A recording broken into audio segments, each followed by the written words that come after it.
Do you know the difference between empathy and intuition? Hi, my name is Junon, and I have a health science background. I'm an author and the creator of the Truth and Empathy Questionnaire. In this video, we'll explore these two concepts when it comes to personality test.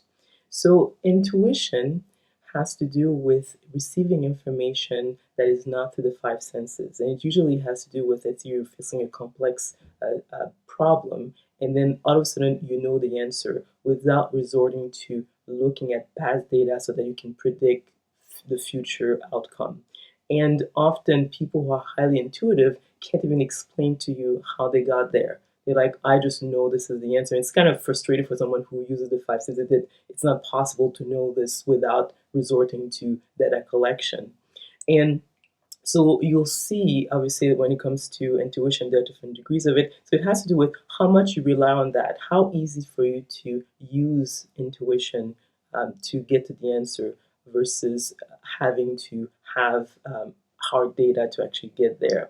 When it comes to empathy, I know that empathy is often described as being able to feel what another person is feeling, which is true. But in the case of people who are very empathic, is that their nervous system synchronizes with another person, so they're not trying to feel what the other person, they just do in real time. And what can be confusing is that you can find a person who has high intuition but low empathy, or you can have someone who has high empathy but low intuition. But if, let's say, someone is both highly intuitive and highly empathic, it's almost like it's like supercharged. So they feel more. So in other words, they synchronize even more with another person's nervous system, and they are more able to actually get information as a download. An example of individual who have high intuition but low empathy would be someone like Napoleon Bonaparte or Sir Isaac Newton or Einstein. They would be in that category.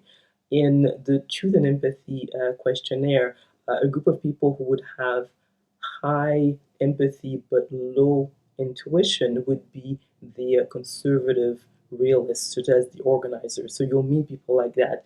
And that's why it can be confusing, because people say, well, I'm very much in touch with people. Like, how come you're saying I'm not intuitive? It's two different things, but when you put it together, yes, both can be enhanced by being highly intuitive and also highly empathic. So I trust that this information was useful. Thank you for watching, and we'll talk soon.